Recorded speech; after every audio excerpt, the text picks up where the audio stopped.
Welcome to episode number 154, Sales Enablement Tools, aka Battle Cards. Great. So I'm Paula Williams. I'm John Williams. And we are ABCI, and ABCI's mission is to help you ladies and gentlemen out there sell more products and services in aviation land. Absolutely. And to that end, today we are talking about sales tools and how they are cool and what is great about them and what is not so great about them. You're making it sound like sales are battles or something, and we're going to get into that. Exactly. So first of all, this episode is brought to you by our Sales and Marketing Lab, which is our least expensive product or service. And its only objective is to help the people who are in our lab sell more of their products and services. And we do that through networking events. We do that with our private Facebook group. We do that with custom consulting in our office hours. So whatever you need to sell more products and services, that is what we help you with to make that easier and make that more fun and make that more respectable, reliable, systematic, all of those things, make that easier for you. We've even known to, when we're in the area for other clients, to drop by some people who are just involved in this thing. Exactly. We saw a lot of our Marketing Lab members in our road trip a couple of episodes ago, and we actually really enjoy the mix of people that's in there, and they are so helpful to each other and so supportive that really makes it a lot of fun for all of us, right? Can't be shy. Can't be shy. You ask them for help, they're going to give it to you, whether you like it or not. Right. Well, and if you are shy, they can help you with that too. Exactly. It really is like a family, and like any family, we have our ups and downs and everything else, but we do force each other to grow out of our comfort zones, which is a good thing as well. Okay, so first of all, let's talk about battle cards.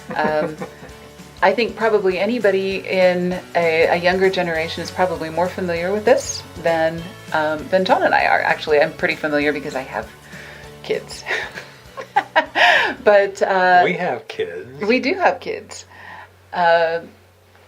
It's basically the concept from Dungeons and Dragons and other kinds of things in collectible cards. So it started with baseball cards back in the day, right? Mm-hmm. Where people would have these matchups of who would beat who on which statistics and how would that work. And so they have these games where they have battles amongst these characters. And in this particular one, they've got some pretty strange characters where each of them has some specific characteristics.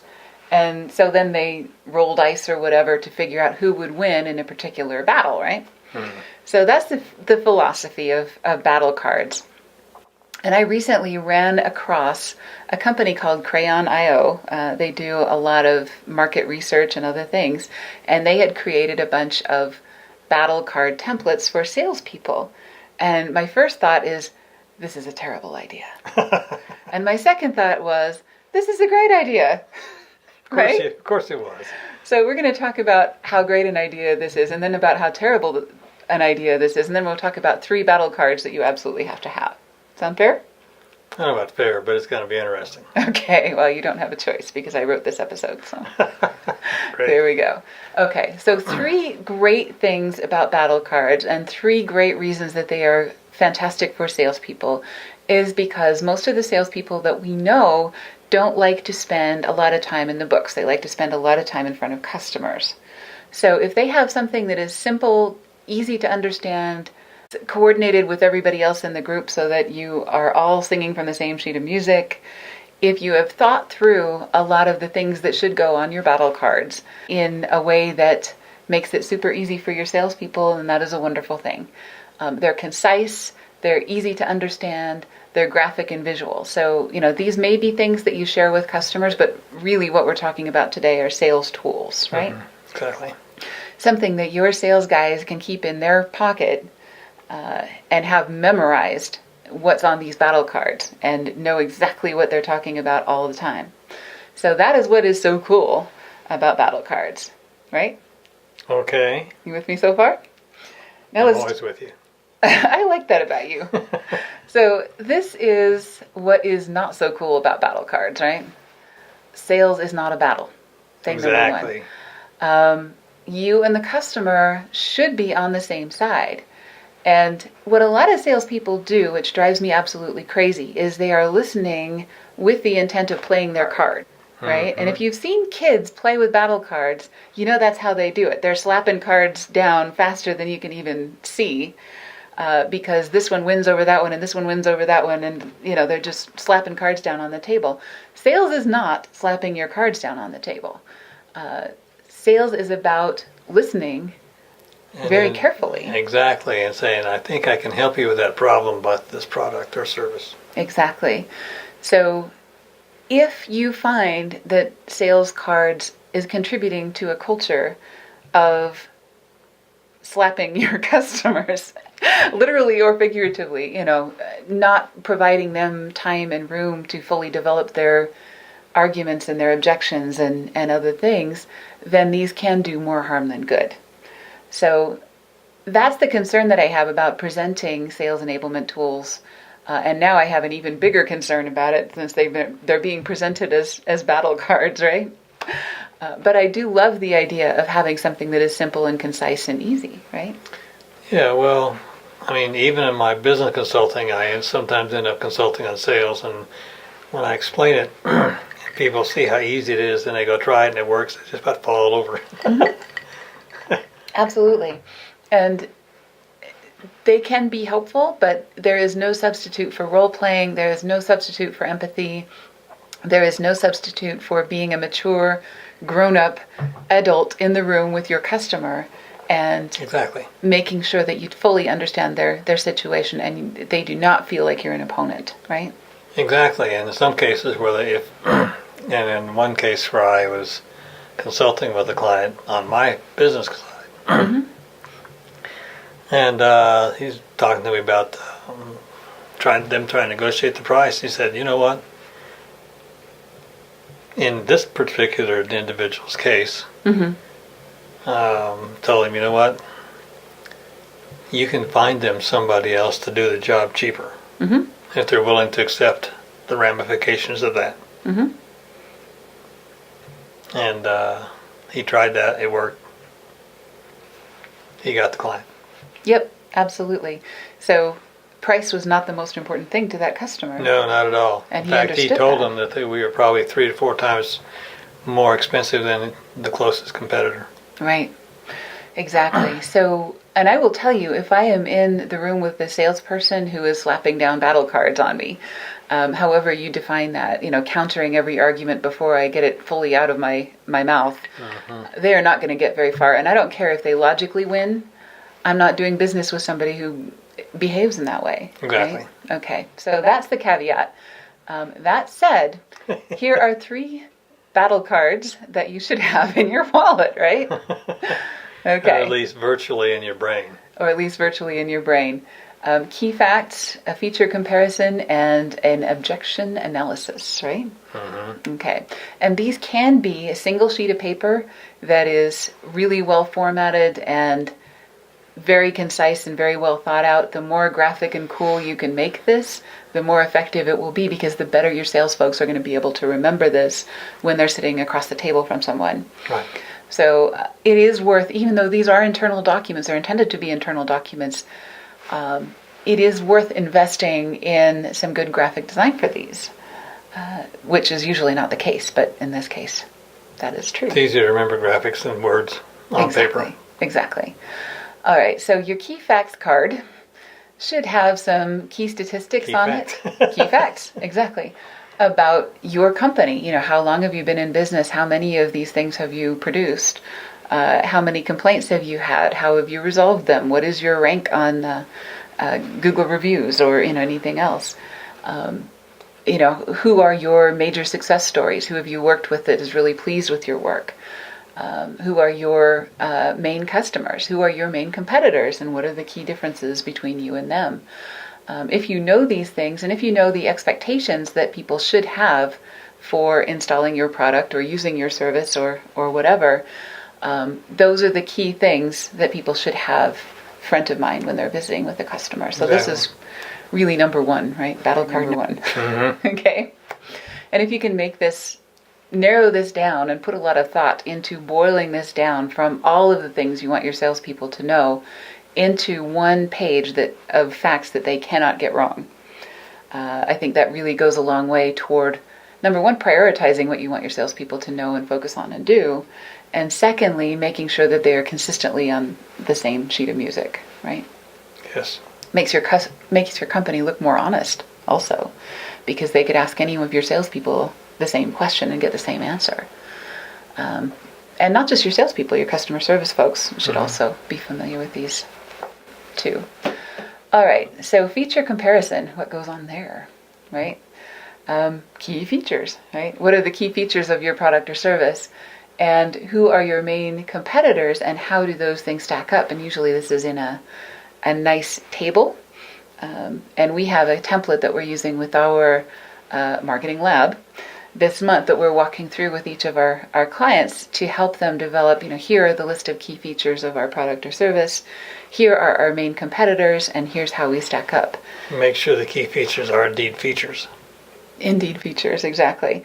And I know we can get into the whole features versus benefits philosophy, but right now we're talking about sales tools. We're not talking about marketing messages. That's right. So you need to know what the features are in order to know what the benefits are. So we're taking this back into the weeds, and the more detailed this can be, the better. Once again, you probably want to keep it on one sheet of paper, but you can still get a lot in there. And if you know who your competitors are and know how your features stack up, you will run into situations where a competitor has an advantage over you in something that this particular customer thinks is very important. Point that out and be honest and say, you know what, we are not the least expensive, right? Exactly. Exactly what I told the gentleman to do that I was speaking of earlier. Right. And he did. Yeah, and so if this isn't in your budget, that is perfectly fine. Let me make a referral. We can make a phone call. You'll be happier with them. And there is no dishonor in making a good referral. No. Based on honest data, right? Okay. In fact, in those kind of cases, we often get referrals from people who, once their situation changes or they know somebody else who's in a slightly different situation, and the customers that you do get are better fit. So, which is good. Oh, yeah, absolutely. But this really makes your sales folks sound smart, and it gives them the permission to be honest, and it gives them the support, really, to get the best possible customers who are the most interested in the features that you're the best at, right? What? Okay, cool. So feature comparison, that's a really important battle card in your arsenal there. And the third one, objection analysis.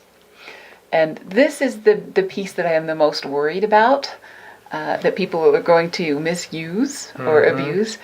But you do want to do this process, and you do want to go through this exercise, but make sure that when you're working with your sales folks, you emphasize the fact that this is not a tit for tat. This is not a argument, objection.